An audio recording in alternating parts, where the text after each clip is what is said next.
श्री शिवाय नमस्तुभ्यम। महाराज, आप सभी लोग जानते हैं कि शारदीय नवरात्रि में इस पर बहुत बड़ा महासंयोग बना है और इस बार यह नवरात्रि पूरे 10 दिनों की है। तो इस बार शारदीय नवरात्रि की अष्टमी और नवमी तिथि कब रहेगी, हमको अपने व्रत का पारण कब करना है, कन्या पूजन कब करना है और कन्या पूजन कैसे करना है, सारी अद्भुत जानकारी आपको इस वीडियो में मिलेगी। देखिए महाराज, वैसे तो नवरात्रि के पूरे 9 या 10 दिन बहुत अलग होते हैं और अपने में विशेष होते हैं, पर नवरात्रि में जो अष्टमी और नवमी तिथि होती है उसका बहुत ही बड़ा विशेष महत्व माना जाता है, क्योंकि दुर्गा अष्टमी के दिन कई लोगों के घर में अष्टमी की पूजा होती है और कुछ लोगों के घर में दुर्गा नवमी के दिन नवमी की पूजा होती है। इसलिए लोगों के मन में यह प्रश्न है कि इस बार शारदीय नवरात्रि में अष्टमी नवमी किस दिन पड़ रही है और हमें इसका व्रत कब रखना है और कन्या पूजन कब करना है।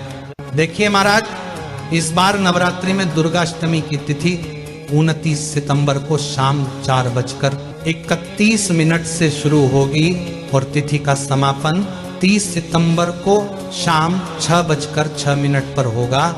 उदया तिथि के अनुसार दुर्गा अष्टमी इस बार 30 सितंबर 2025 के दिन मानी जाएगी और इसी दिन अष्टमी की पूजा होगी और कन्या पूजन भी आप लोग करेंगे। और एक देखिए महाराज, ज्यादातर लोग दुर्गा अष्टमी या महाअष्टमी के दिन ही कन्या पूजन करते हैं, तो अगर आप लोग भी इसी दिन कन्या पूजन करने वाले हैं तो कन्या पूजन का शुभ मुहूर्त वैसे तो सुबह से ही शुरू हो जाता है और दोपहर के लगभग 12 या 1 बजे तक चलता है। तो इस बीच में आप कन्या भोजन और पूजन करवा सकते हैं।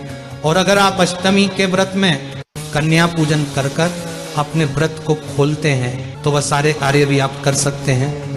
तो महाराज, जब हम बात करते हैं नवमी तिथि कब है और इसका व्रत कब रखा जाएगा और इस दिन कन्या पूजन कब करना है, तो देखिए महाराज, नवरात्रि में नवमी तिथि की शुरुआत 30 सितंबर को शाम 6:07 से होगी और इसका समापन अगले दिन 1 अक्टूबर की रात 7:01 पर होगा।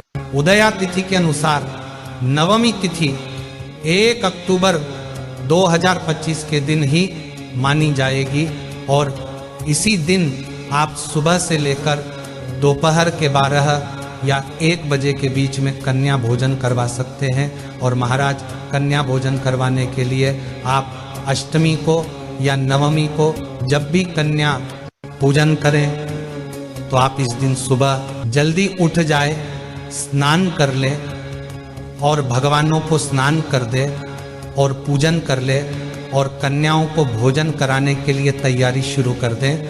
उसके बाद 9 कन्या और एक छोट लड़के को एक बार बुलावा देकर आए, वापस आकर अपने पूजन की तैयारी में लग जाए और कन्याओं को तोहफे में देने के लिए भी आप कोई वस्तु बाजार से जरूर लेकर आए। जो कन्याओं को पसंद आए, जैसे ही आपकी तैयारी हो जाए, अब ऐसा भाव बनाए कि आपके घर में माता रानी के 9 रूप आने वाले हैं और आप सभी कन्याओं को उनके घर जाकर अपने साथ में लेकर आए, उन्हें अपने घर पर लाकर उनके पैर धुलाएं, उनकी सेवा करें और उनका भोजन करने के लिए बैठा दें। उन्हें आराम से भोजन करने दें। भोजन करने के बाद उन्हें कुछ समय खेलने दें और आखिर में जब वह थक जाए उसके बाद आप उन सभी की पूजन करें, उनके पैरों में माहौर लगाए, उनको तिलक करें, उनको कुछ पैसे दें और जो भी तोहफा आप लेकर आए हैं वह सभी कन्याओं को दे दें। साथ ही में जो छोटा लड़का आप लेकर आएंगे उसकी भी आपको पूजन करना है। और अब आप सभी कन्याओं का पैर छूकर आशीर्वाद लें और अपने घर के सभी सदस्यों से भी बोले कि वह भी सभी कन्याओं से आशीर्वाद लें और छोटे लड़के के भी आप पैर जरूर छुए।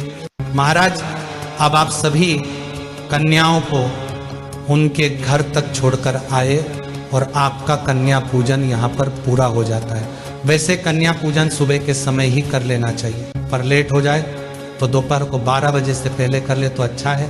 और महाराज, इस बार विजयदशमी 2 अक्टूबर 2025 के दिन रहेगी, जिस दिन सभी लोग अपने व्रत का पारण करते हैं, यानी अपने नवरात्रि के 9 दिन के व्रत को खोलते हैं। बाकी कुछ लोग अष्टमी के दिन भी व्रत को खोलते हैं और नवमी के दिन भी खोलते हैं। आपके यहाँ जैसी परंपरा होनी है वह वैसा आप पालन करें। तो महाराज, आपको हमारी ये जानकारी कैसी लगी और आपने क्या अभी तक हमारे चैनल को सब्सक्राइब नहीं किया तो सब्सक्राइब करें।